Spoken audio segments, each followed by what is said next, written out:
में सबसे ज्यादा कर्मचारी होने के बाद, और वो कर्मचारी भी एक ही जाति विशेष के होने के बाद, और उनका दुख और दर्द एक जैसा होने के बाद, फिर क्या कारण है कि 25 साल तक एक कच्चा कर्मचारी पक्का नहीं हो पाया?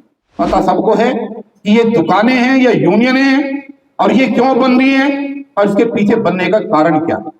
इन नेताओं में से 90% नेता ऐसे हैं जिन्होंने यूनियन तो बना रखी है, लेकिन एक्चुअल बात यह है कि ट्रेड यूनियन एक्ट की ABCD भी उनको नहीं आती है। पूरे वर्ल्ड के अंदर जो दूसरे देश हैं, वहां पर सफाई कर्मचारियों की सैलरी कम से कम 5 लाख रुपए है। हमारे यहाँ क्या है? हमारे यहाँ 15,000 रुपए पे हमारा 25 साल से कर्मचारी काम कर रहा है, और वो कैसे उसकी दुर्गति हो रही है सबके सामने। आज भी नजफगढ़ में रहता है, पूरी दिल्ली का अध्यक्ष है, शाहदरे के बारे में उसको जानकारी नहीं, लेकिन है अध्यक्ष।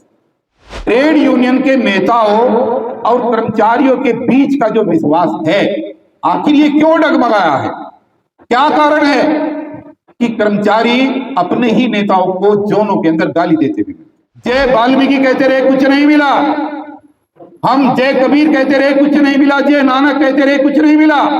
आप लोगों के पास और हम लोगों के पास अगर आज कुछ है तो वो सिर्फ भारतीय संविधान की वजह से, बाबा साहब डॉक्टर भीमराव अम्बेडकर की वजह से, और किसी की वजह से नहीं। मामला केजरीवाल का हो, चाहे कांग्रेस का हो, चाहे भाजपा का हो, चाहे किसी का भी हो, सबने हमारा वोट लिया है, लेकिन राहत किसी ने नहीं दी। विधानसभा के चुनाव के अंदर दिल्ली में किसी भी सूरत में 3% की आबादी वाले ठाकुर ब्राह्मण और बनिए को हम इस दिल्ली का मुख्यमंत्री नहीं बनने देंगे।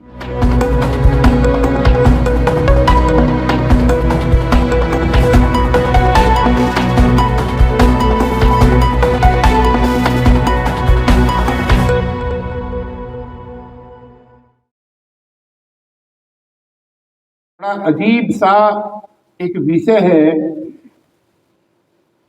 और विषय ये है कि अमित करोतिया जी ने एक लिस्ट पढ़ करके सुनाई, जिसमें कम से कम 50 लोगों के नाम उन्होंने गिनवाए, और उन्होंने कहा कि इन सब लोगों को यहां आज आने के लिए आमंत्रित किया गया, और वो लोग नहीं आए। आज सवाल यह है, 29 तारीख का आंदोलन है, मैं उस आंदोलन में अपनी तरफ से, अपने संगठन की तरफ से, अपने मित्रों की तरफ से हर तरीके से सहयोग का आश्वासन देता हूं सबसे पहले, और हम सब लोग उस आंदोलन को सफल मिल करके बनाएंगे, ये सबसे महत्वपूर्ण। दोस्तों, आज चिंतन का विषय यह है कि आंदोलन तो 30 सालों से हो रहे, 25 साल पुराने कच्चे कर्मचारी रिटायर होना शुरू हो गए हैं, और अगर वो रिटायर हो गए तो जो 25 साल की पूरी जवानी उन लोगों ने दिल्ली की सड़कों पर सफाई करते हुए बिताई है, उसमें जेंट्स भी हैं, कुछ हमारी बहनें भी हैं। अगर वो कच्चे के कच्चे रिटायर हो गए तो उनका तो पूरा जीवन खराब गया। उनको तो किसी भी तरीके का एक पक्के कर्मचारी का कोई लाभ नहीं मिलेगा, वो चाहे पेंशन की सुविधा हो, चाहे टर्मिनल बेनिफिट हो, कुछ भी नहीं उनको मिलेगा। और इतना ही नहीं, अभी हाल ही में एक नोटिफिकेशन के माध्यम से ठेकेदारी प्रथा की शुरुआत की भी सुगबुगाहट दिल्ली के कई जोनों में सुनने को मिली है। अगर ऐसा भी होता है तो उस ठेकेदारी प्रथा की चपेट में सबसे पहले वही कर्मचारी आएंगे जो फिलहाल अभी तक पक्के नहीं हुए, उन्हीं को तो नुकसान होगा अगर उनकी जगह ठेकेदारी आएगी। अब सवाल यह है कि ये हो क्यों रहा है?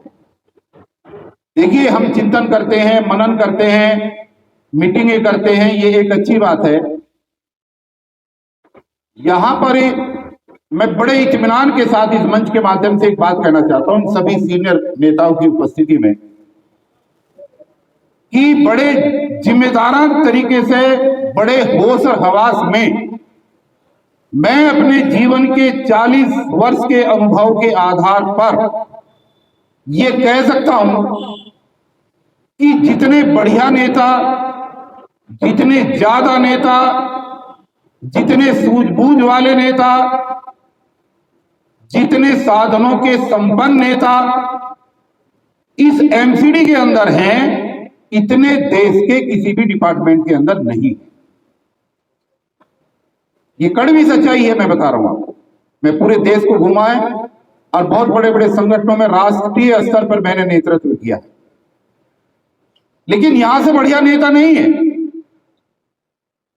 इतने ज्यादा नेता होने के बाद, इतने बढ़िया नेता होने के बाद और एमसीडी में सबसे ज्यादा कर्मचारी होने के बाद,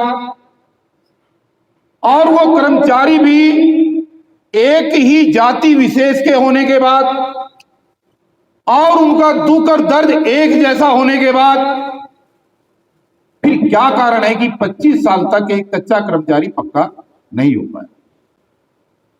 ये एक अपने आप में सोचने का विषय है। मैं बिजली विभाग में काम से हूं, इतिहास तो बड़ा लंबा है, उसके बारे में नहीं बताऊंगा, लेकिन वहां मजदूर आंदोलन की बदौलत कच्चे कर्मचारियों को हमने 40,000 रुपए सैलरी दिलवाते हैं वहां पर, 40,000 कच्चे कर्मचारी की। और अगर किसी की डेथ हो जाती है तो 20 लाख रुपए उसी दिन दिलवा देते। तो ये व्यवस्था यहां पर लागू क्यों नहीं हो सकती? ये अपने आप में एक सवाल है। और यहां के नेता इकट्ठे क्यों नहीं हो पाते? ये अपने आप में एक सवाल है। जैसा आदर और सम्मान के योग्य संतलाल चावरिया जी ने भी बताया कि ज्यादा यूनियन बनने का कारण क्या है, उन्होंने बड़े स्पष्ट कहा, क्योंकि उन्होंने कह दिया उसका ऐतराज नहीं होगा, लेकिन अगर गलती से यही बात मैंने कह दी तो मैं आज रात को ही सबके निशाने पा जाऊंगा कि ये यूनियन ज्यादा बनी क्यों है।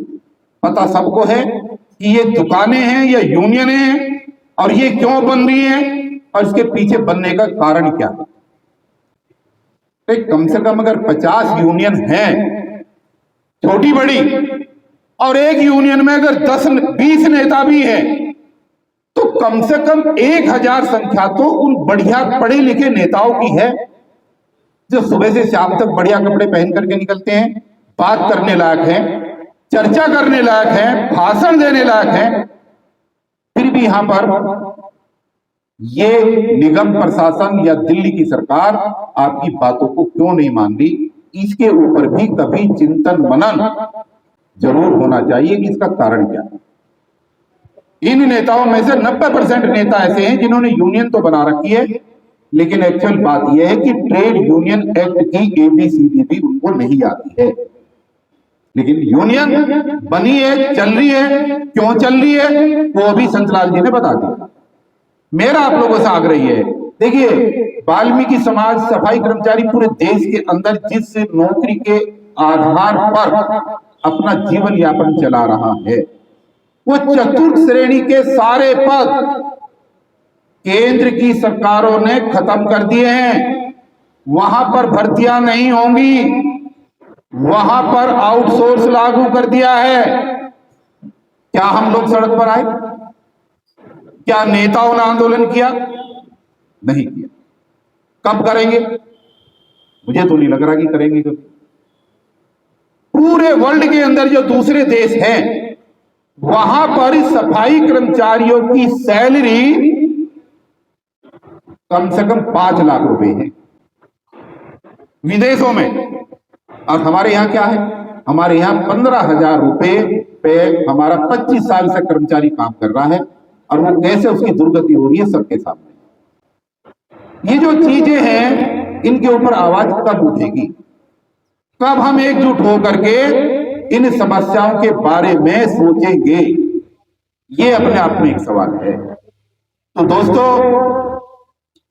ये जो 29 तारीख का आंदोलन है, इस 29 तारीख के आंदोलन में एक बार फिर प्रयास करना चाहिए हमें उन तमाम नेताओं को जो हमारे कर्णधार हैं और जो आज आए नहीं हैं। आप भी कोशिश करें, हम भी कोशिश करेंगे उनको समझाने की, क्योंकि ऐसे तो भाई इस आंदोलन की अलग से क्या पहचान है? ये भी ऐसा ही आंदोलन है जैसे पहले होते रहे, ये भी ऐसा ही धरना जैसे पहले होते रहे। जब पहले धरनों से कुछ नहीं निकला तो अब इस धरने से क्या निकलेगा? यहां पर निकलेगा जब ये तमाम नेता एकजुट होकर के अपनी ईमानदारी से लड़ाई लड़ेगी। सारे के सारे प्रदेश अध्यक्ष हैं, पकड़ चाहे बेशक एक वार्ड तक ही हो, लेकिन है सारे प्रदेश अध्यक्ष। आदमी नजफगढ़ में रहता है, पूरी दिल्ली का अध्यक्ष है, सादरे के बारे में उसको जानकारी नहीं, लेकिन है अध्यक्ष। तो ये चीजें दोस्तों जो हैं, इनको किसी तरीके से सही तरीके से करना चाहिए और सब लोगों को बैठ करके कम से कम ट्रेड यूनियन के नेताओं को अपने दिल में ये समझना चाहिए कि आखिर आज क्या कारण है कि सफाई कर्मचारियों की, जिनकी हम लड़ाई लड़ने के लिए आंदोलन करते हैं, वो कर्मचारी 1 घंटे भी आंदोलन में क्यों नहीं रुकता? अगर आप उसको 10 बजे बुलाते हैं तो 10 बजे वो जब आता है, जब उसको आप बस में बैठा करके लाते हैं और 10 बजे के आंदोलन में आके 11 बजे अपने घर निकलने लगता है।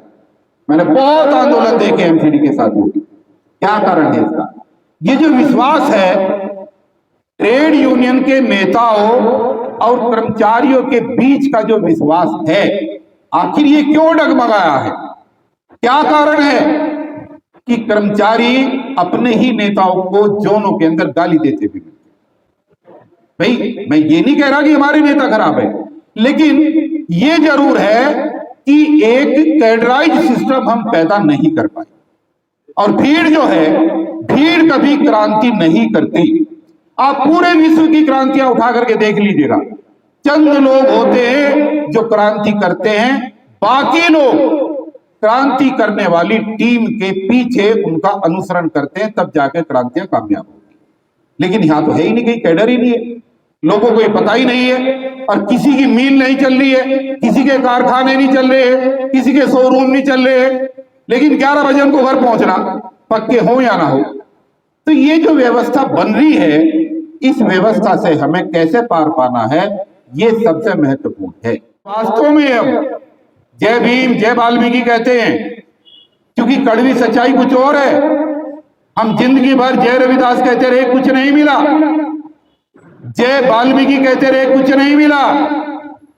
हम जय कबीर कहते रहे, कुछ नहीं मिला। जय नानक कहते रहे, कुछ नहीं मिला। आप लोगों के पास और हम लोगों के पास अगर आज कुछ है तो वो सिर्फ भारतीय संविधान की वजह से, बाबा साहब डॉक्टर भीमराव अम्बेडकर की वजह से, और किसी की वजह से नहीं। ये कड़वी सच्चाई है। और मान सम्मान और स्वाभिमान की इस लड़ाई के अंदर अगर हम ऐसे ऐतिहासिक आंदोलनों में भी हिस्सा नहीं लेंगे तो ये शर्म के लिए बड़ी समाज की बात है। और मुझे बताते हुए, कहते हुए बड़ा दुख हो रहा है। ये बात भी मैं जरूर कह के जाऊंगा कि जो 75 संगठन अभी तक इस आंदोलन में पिछले 1 महीने से जुड़े हैं, उन 75 संगठनों में वाल्मीकि समाज का कोई एक भी संगठन नहीं। ये शर्म की बात है या नहीं है? अगर हम दिल्ली में सबसे बड़ी संख्या में हैं, अगर हम आरक्षण चाहते हैं, नौकरी चाहते हैं, बाबा साहब का दिया हुआ सब कुछ चाहते हैं, तो आंदोलन में भी तो बराबर की भागीदारी होनी चाहिए, नहीं होनी चाहिए सबकी? वहां पर क्यों नहीं होनी चाहिए भागीदारी? भाई उस भागीदारी को कौन निभाएगा? क्या उस भागीदारी में हमें हिस्सेदारी नहीं निभानी चाहिए? मैंने 2-2 हजार लोगों को एक रात में मैसेज करे, हर मीटिंग का मैसेज देता हूं, लेकिन जब भी मीटिंग होती है वाल्मीकि समाज के चंद 2-4 लोगों को छोड़कर कोई नहीं आता। ये बेईमानी है या नहीं है? हम सब लोगों का काम है वो बाबा साहब को सम्मान देना, हम सब लोगों का काम है। और दिल्ली के अंदर अपनी बात कहकर खत्म कर रहा हूं, लंबा ना हो जाए, जब खाने का टाइम होता है तो भाषण नहीं देने के, नहीं तो लोग नाराज हो जाते हैं। दिल्ली के अंदर अगर हम जातिवार बात करें तो दिल्ली में सबसे बड़ी संख्या अगर किसी एक जाति विशेष की है तो वाल्मीकि समाज की। कारण गांव देहात में जो हमारे साथ शोषण हुआ, हम गांव देहातों के चीजों को छोड़ करके दिल्ली में वापस, यहां पर हमारा शोषण कम हुआ और हमें यहां पर रोजगार मिला।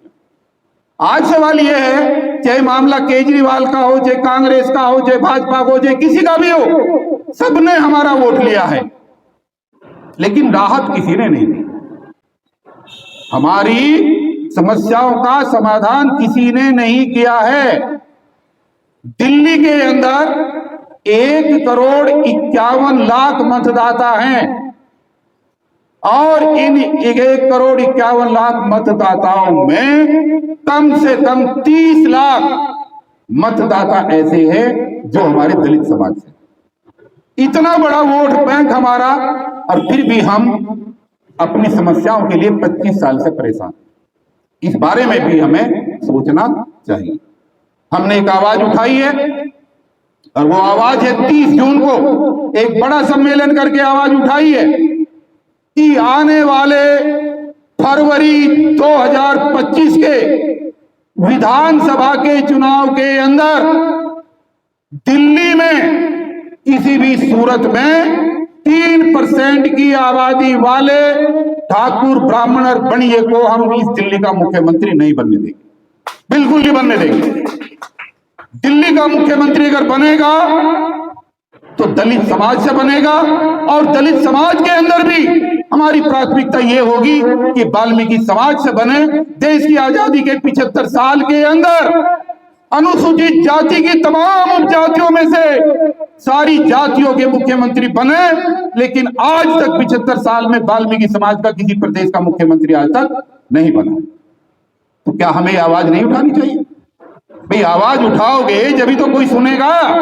ये सरकारें जो हमारी वोट लेकर के चुपचाप बैठ जाती हैं, हम कितना कर पाएंगे ये तो वक्त बताएगा, लेकिन अगर हम लामबंद होना शुरू कर दिए तो जो फ्री में वोट लेकर हमें बेवकूफ बनाती रही है, ये सरकार हमें बेवकूफ नहीं बनाएंगे। 6 महीने का टाइम हमारे लिए बहुत इंपॉर्टेंट है, और इस नारे को लेकर हम हर बस्ती, हर मोहल्ले, हर क्लस्टर, हर जगह जाएंगे और अपने समाज से अपील करेंगे। और इसी अपील को लेकर मुस्लिम समाज भी एकजुट हो चुका है।